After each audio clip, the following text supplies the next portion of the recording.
झण्डै 2 महिनासम्म चलेको विवाद र बहस सहित चौतर्फी आलोचनापछि सरकारले पूर्व पश्चिम रेलमार्गको विवादास्पद ठेक्का अन्ततः रद्द गरेको छ। मंगलबार एक सूचना जारी गर्दै रेल विभागले असार 14 र 17 गते गरेको रेलमार्गको टेन्डरका आधारमा अघि बढेको बोलपत्रका प्रक्रिया रद्द गरेको जानकारी दिएको छ। यो सँगै राज्य स्रोतबाट करिब 7 देखि 10 अर्ब रुपैयाँ सोझै भ्रष्टाचार गर्न रचिएको खेल पनि असफल भएको छ। रेल विभागले झापाको काकडभित्तादेखि सुनसरीको इनरुवासम्म 106 किलोमिटर रेलमार्गको काम अघि बढाउन खोजेको थियो। यसका लागि 54 वटा खण्ड विभाजन गरेर ठेक्काका छुट्टा छुट्टै प्याकेज पनि बनाइसकिएको थियो। यी प्याकेजहरूमा करिब 32 अर्बको ठेक्का लगाउन खोजिएको थियो। हरेक प्याकेज अनुमानित 40 देखि 60 करोड मूल्यका थिए। विभागले गरेको ठेक्कामा सहभागी हुन 18 वटा कम्पनी मात्रै योग्य थिए। ठेक्का हुनु अघि नै यी सबै ठेकेदारहरूले कुन प्याकेजमा कसले कति रकम कबुल गरेर कुन मूल्यमा ठेक्का लिने भनेर तय समेत भइसकेको थियो। ठेक्कामा प्रतिस्पर्धा हुने अवस्था थिएन। लागत अनुमान भन्दा 1 देखि 2% मात्रै कम रकममा सबै ठेक्का लगाउने योजना थियो। विभागले सेटिङका लागि यी प्याकेजहरूको लागत अनुमान सुरुमै बढाएको थियो। प्रतिस्पर्धा नहुने कारणले ठूलो आर्थिक भार रञ्जयमाथि पर्ने जोखिम थियो। यो ठेक्कालाई सुरुमै ठेकेदारले करिब 6 अर्ब 40 करोड मोबिलाइजेसन बुझ्ने तयारी थियो। त्यसको करिब आधा हिस्सा नेकपा सम्बद्ध एक संस्थालाई दिने तय भएको नेकपाकै सूत्रले बताइरहेको थियो। बाँकी रकमको केही प्रतिशत सेटिङ मिलाउने नेकपाकै नेताहरू, मौन बस्ने केही कांग्रेस नेताहरू र यातायात मन्त्रालयका रेल विभागका अधिकारीहरूले बाँड्ने समेत योजना थियो। रेल विभागमा महानिर्देशक बलराम मिश्रको असोज 20 गते अवकाश रहेकाले त्यस अघि नै ठेक्का लगाइसक्ने योजना थियो। त्यसै अनुसार प्रक्रियाहरू हतार अघि बढाइएको थियो। सेटिङ अनुसार विभागले टेन्डर गर्दा रेलको ट्र्याक बेड निर्माणका लागि रेलमार्गमै काम गरेको अनुभव मागेको थियो। हाल रेलमार्ग निर्माणका लागि बर्दिवास निजगढ खण्डमा काम गरिरहेका 18 ठेकेदारहरूले मात्रै यो योग्यता पूरा गरेका थिए। नेपाली कांग्रेस सांसद मोहन आचार्यको रसुवा कन्स्ट्रक्सन, राप्रपाका नेता विक्रम पाण्डेको कालिका कन्स्ट्रक्सन, नेकपा सांसद जीव छिरिङ लामाको लामा कन्स्ट्रक्सन, रमेश शर्माको शर्मा एन्ड कम्पनी र ऋषि सुवेदीको तुन्दी कन्स्ट्रक्सन यी ठेक्काका प्रमुख हिस्सेदार थिए। त्यसैगरी Roshan construction, Samanantar construction, Ashish Nirman Sewa, Biruwa construction, Gajurmane Nirman Sewa, golden good construction, Shrestha construction, Himdung and Thokar, Raman construction, contract construction, apex Nirman Sewa, Lumbini construction, रौतहा construction र सन्तोषी निर्माण सेवा रेलको ठेक्काको सेटिङमा संलग्न थिए। टेन्डर प्रकाशित भएपछि केही अरू ठेकेदारले प्रतिस्पर्धा सीमित हुने गरी र सोझै मिलेमतो गरेर ठेक्का निकालेको भन्दै विरोध थालेका थिए। केही शक्तिशाली ठेकेदारहरू पनि विरोधमा आएपछि उनीहरूलाई जोइन्ट भेन्चर जेभीमा काम दिने गरी मिलाइएको थियो। यो ठेक्काको सेटिङ गर्न नेपाल निर्माण व्यवसायी महासंघका अध्यक्ष रवि सिंह आफै लागेका थिए। महासंघको मुखथुन्न सिंहले कम्पनी महादेव खम्ती कन्स्ट्रक्सनलाई पनि ठेक्कामा जोइन्ट भेन्चरमा काम दिने गरी सेटिङ भएको थियो। केही मध्य स्तरका ठेकेदारहरू भने टेन्डर विरुद्ध उच्च अदालतमा पाटनसम्म गएका थिए।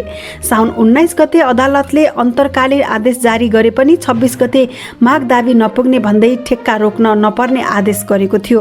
त्यसपछि यो टेन्डर प्रक्रिया अघि बढाउन बाटो खुलेको हो।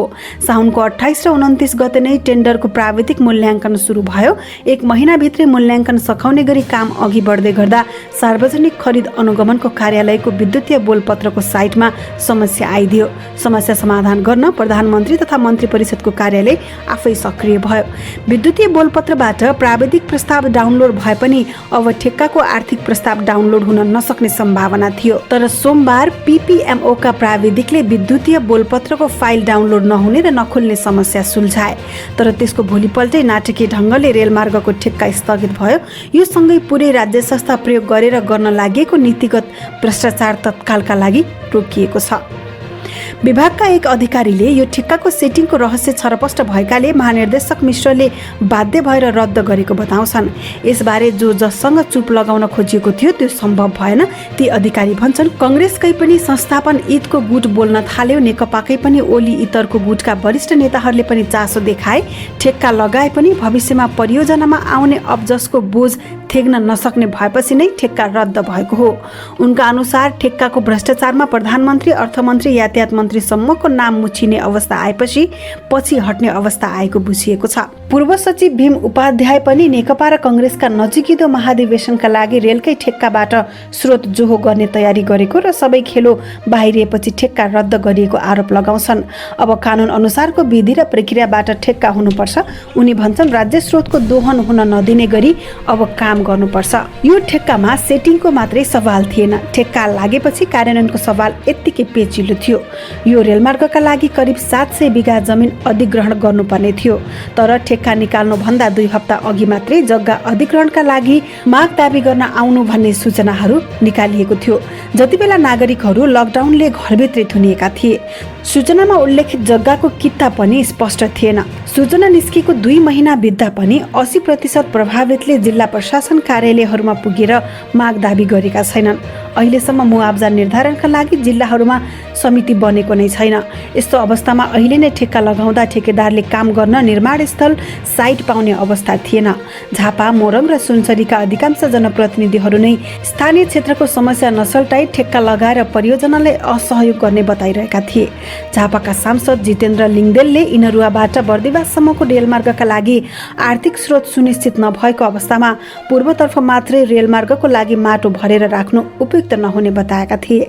त्यसरी भरिएको माटो लिक बिछ्याउने बेलासम्म पानीले बगाइसक्ने र त्यसले राज्य स्रोतबाट फेरि माटो भर्न अर्को ठेक्का लगाउने अवस्था आउने बताएका थिए। उनले यो ठेक्कालाई योजनाबद्ध र खुलेआम भ्रष्टाचारको संज्ञा दिएका थिए। उनले मुआब्जाबारे स्थानीय स्तरमा रोबार समिति नै बनाएर विवाद भइरहेको भन्दै ठेक्का लागेपछि ठेकेदारले कहाँ काम गर्ने भनेर प्रश्न उठाएका थिए। नियम अनुसार ठेक्का पाएका ठेकेदारहरूले 28 दिनभित्र कार्यदेश पाउँछन् र त्यसको 1 महिनाभित्र मोबिलाइजेसन बापत 20% सम्म रकम बुझ्छन्। मोबिलाइजेसन भएका ठेकेदारहरू तुरुन्तै कार्यक्षेत्रमा जानुपर्ने कानुनी व्यवस्था छ। तर रेलमार्गको कुनै पनि खण्डको साइट क्लियर नभएकाले काममा जाने अवस्था थिएन। रेलमार्ग बन्ने जग्गाको मुआब्जाको मात्रै होइन, रुख कटानको प्रक्रिया पनि अघि बढेको थिएन। यस्तो अवस्थामा ठेकेदार समयमै काम गर्न जान नपाउने र पछि त्यही उसले सरकारसँग क्षतिपूर्ति दाबी समेत भेरिएसन बापत थप रकम माग्ने निश्चित थियो। त्यसैले 32 अर्ब लागतको यो परियोजना भेरिएसन सहित कति अर्बको बन्थ्यो भन्ने यकिन गर्न सकिने अवस्था थिएन। यो ठेक्काबारे संस्थागत रूपमा काङ्ग्रेस नै मौन थियो। कङ्ग्रेस सभापति शेरबहादुर देउवा यसबारेमा नबोल्ने पक्षमा थिए, तर नेता रामचन्द्र पौडेलले भने भ्रष्टाचार हुन लागेको भन्दै रोकेर छानबिन गर्न अख्तियार र संसदीय समितिलाई आग्रह गरेका थिए। अख्तियारमा उजुरी परे पनि आँखा चिम्लिएको थियो। सांसदको विकास तथा प्रविधि समितिको एक पत्र लेखेर यातायात मन्त्रालयलाई पूर्व तयारी नसकी रेलमार्गको काम अघि नबढाउन भनेको थियो, तर निर्देशन स्पष्ट खालको नभएकाले सरकार त्यसकै आधारमा रोकिने अवस्था देखिएको थिएन। परियोजनामा आर्थिक र पूर्व तयारीमा मात्रै प्रश्न थिएन, विज्ञहरूले यो परियोजनामाथि प्राविधिक प्रश्न पनि उठाएका थिए।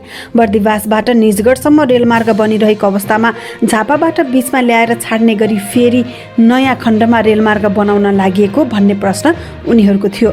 पूर्वाधार विज्ञहरूले यात्रु चाप नपुग्ने भएकाले काठमाडौँ वीरगञ्ज खण्डको रेलमार्ग नबनाई पूर्व पश्चिम रेलमार्ग बनाउनुको औचित्य नहुने भन्दै सरकारलाई समग्र यातायात तथा भौतिक पूर्वाधार आयोजनाको समीक्षा गर्न सुझाव दिएका थिए। उनीहरूले रेलमार्ग सहितको समग्र यातायात सञ्चालनको गुरु योजना मात्रै बनाएर यस्तो महँगो परियोजनामा खर्च गर्न सरकारलाई सुझाव दिएका छन्। नत्र रेलमार्ग सेतो हात्ती बन्ने पूर्वाधारविद सूर्यराज आचार्यले पटक पटक बताएका थिए। मङ्गलबार रेलमार्गको ठेक्का रद्द भएपछि पूर्वाधारविद आचार्यले सामाजिक सञ्जालमा लेखेका छन्, साँच्चै ठेक्का रद्द भएको हो भने सरकारको सही निर्णय हो। अब समय लिएर रेल प्रणाली विकास बारेको समग्र योजना आयोजनाको प्राथमिकीकरण, मापदण्ड र डिजाइनको गम्भीर समीक्षा गरौँ। विज्ञहरूले रेलमार्गको डिपिआरको समीक्षा पनि जरुरी रहेको औलाउँदै आएका छन्। डिपिआर गीता नभएको भन्दै उनीहरूले विदेशी परामर्शदाताले बनाएको डिपिआरलाई नेपालको परिवेश अनुकूलको बनाएर अघि बढ्ने गरी प्राविधिक राय र राजनीतिक निर्णय मार्फत अघि बढ्नुपर्ने सुझाव उनीहरूको छ। रेल विभागका पूर्व सिनियर डिभिजन इन्जिनियर प्रकाश उपाध्याय पनि ठेक्का स्थगनपछि सरकारलाई गल्तीबाट सच्चिएर अघि बढ्ने मौका मिलेको बताउँछन्। आखिरमा रेलमार्गको निर्माण त ठेक्का प्रक्रियाबाट नै गरिने हो, तर निर्माण खण्डको र कार्यको छनौट गर्दा यस्तो तरिकाबाट गरियोस् कि राज्यको लगानीको प्रतिफल छिटोभन्दा छिटो प्राप्त होस् र विवादित पनि नहोस्, उनी भन्छन्। उनले अन्य खण्डमा काम गर्न भन्दा पनि निर्माणाधीन बर्दिवास निजगढ खण्डमा ट्र्याक बनाउने, विद्युतीय कार्य र स्टेसन बनाउनेतर्फ ध्यान दिन सुझाव दिएका छन्। विद्यमान नियम कानुनको अपव्याख्या गरेर अघि बढ्दा ठेक्का रोक्नु परेको भन्दै उनले सबै प्राविधिक लेखाजोखा र तयारी नगरी हचुवाका भरमा ठेक्का लगाउने कुरामा मात्रै ध्यान दिन नहुने बताएका छन्। रेलको काम सही विधि, प्रक्रिया र आवश्यकता तथा औचित्यका आधारमा भएन भने डिरेल अर्थात् दुर्घटना हुन्छ। यसपटक रेलवे परियोजना डिरेल हुनबाट जोगियो, उनी भन्दछन्। हामीले यो भिडियो रिपोर्ट onlinekhabar.com को समाचार स्रोतबाट तयार पारेका हौं।